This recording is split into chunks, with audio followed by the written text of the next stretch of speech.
Olá, povo de Deus. Domingo, 1º de janeiro de 2023.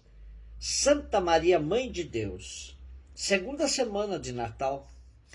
A nossa reflexão de hoje é a partir de Números 6, de 22 a 27, Gálatas 4, de 4 a 7, Lucas 2, 16 a 21.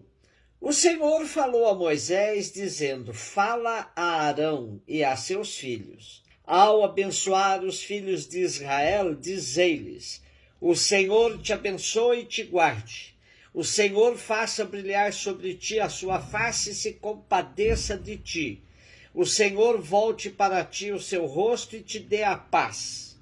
Assim invocarão o meu nome sobre os filhos de Israel e eu os abençoarei. Esse livro se chama Números porque começa com um grande recenseamento do povo hebreu no deserto. Tempo de grande disciplina e pedagogia para o povo de Deus. Não basta ser livre, é preciso aprender a viver na liberdade. Nosso texto traz hoje a bênção, que é um sinal da presença protetora e vivificante de Deus no meio do seu povo. O texto conserva uma bênção muito antiga em que Javé é invocado 3 vezes.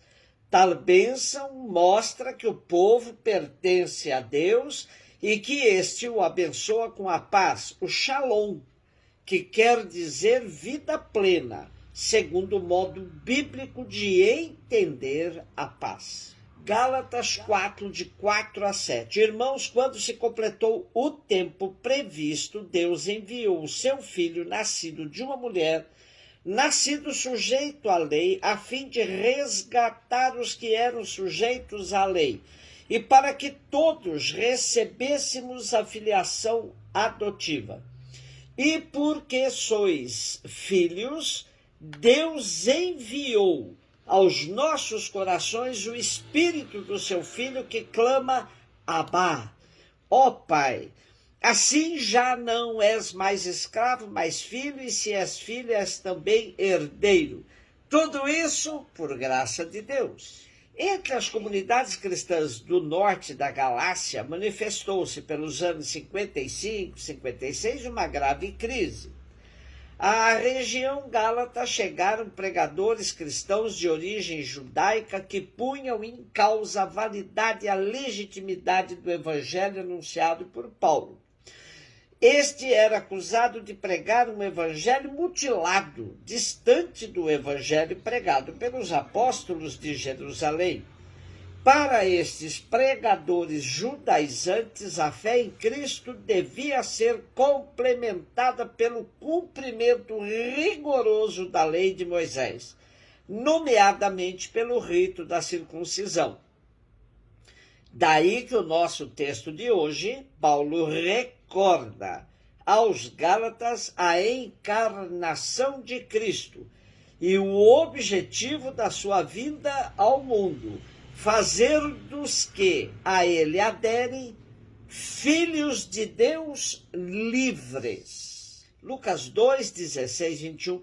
Os pastores foram às pressas a Belém encontrar Maria e José e o recém-nascido deitado na manjedoura.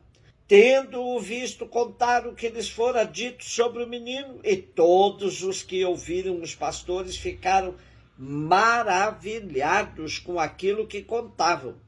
Quanto a Maria, guardava todos estes fatos e meditava sobre eles em seu coração. Os pastores voltaram, glorificando, louvando a Deus por tudo que tinham visto e ouvido, conforme lhes tinha sido dito. Quando se completaram os 8 dias para a circuncisão do menino, deram-lhe o nome de Jesus, como fora chamado pelo anjo antes de ser concebido. Temos hoje a continuação do texto que lemos na noite de Natal, onde o anjo anunciou aos pastores o nascimento de Jesus, dando-lhes como sinal um menino deitado numa manjedoura. Os pastores eram considerados como um grupo marginal na sociedade da época, acusados de se aproveitar das ovelhas, de usar pastagens que não lhes pertenciam e de viverem mesmo como marginais. Porém, o mais grave é que eles não tinham possibilidade de cumprir todas as exigências da lei. Essa descrição deixa claro que Lucas não tinha intenção de fazer crônica das visitas que o menino Jesus e seus pais tiveram, mas destacar que a Boa Nova tinha endereço certo: os pobres e marginalizados. Por trás deste relato simples e cheio de ternura, Lucas nos dá o ponto alto da revelação. O Salvador armou sua tenda entre os pobres. Seu nome é Jesus, e isto significa Deus salva. Vejamos que é interessante a narrativa de Lucas, que destaca que os pastores foram apressadamente em busca do sinal dado pelo anjo. Com isso, Lucas deixa claro que a Boa Nova era ardentemente esperada pelos pobres, que viviam numa situação degradante, opressiva, num sofrimento massacrante. A mensagem de libertação é, de fato, a grande novidade trazida pelo mistério da encarnação. Jesus vai cumprir seu itinerário de libertador no meio dos pequenos, dos enfermos, dos que são considerados como escórias da sociedade palestinense.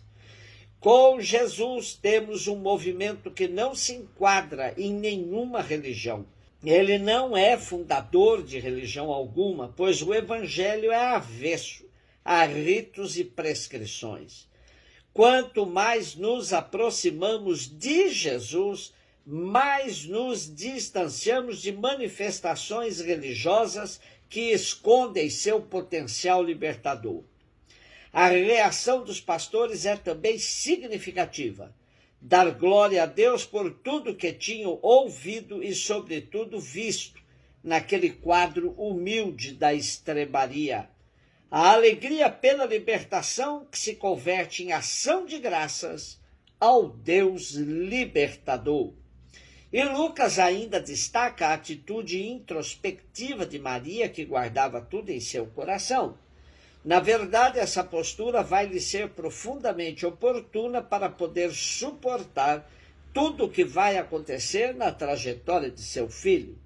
Nos momentos de dor, a reserva que Maria tinha em seu coração a faz compreender com mais profundidade o mistério que envolve a missão de Jesus. Maria vai desenvolvendo a capacidade de discernir os sinais de Deus em sua vida, e por isso, qualquer imagem de Maria desesperada com os sofrimentos de seu filho não corresponde ao real.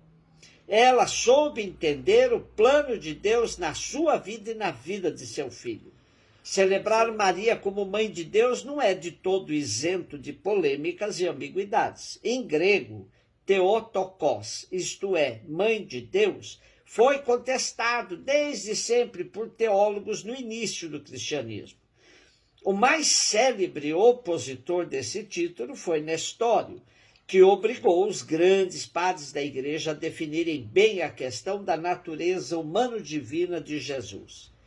Se Maria foi somente mãe da parte humana de Jesus, estamos criando uma cisão entre o humano e o divino que não se pode admitir. O menino Jesus, nascido na estrebaria, repousando na manjedoura, brincando nas ruas de Nazaré, na Galileia, companheiro dos pobres e das prostitutas, assassinado na cruz, é integralmente o mesmo que ressuscitou, subiu aos céus e está junto de Deus Pai. Não há dois Jesus, um encarnado e outro divinizado. Por isso, o título de Maria, Mãe de Deus, é perfeitamente aplicado àquela que gerou o Emanuel, Deus conosco. Um beijo no seu coração.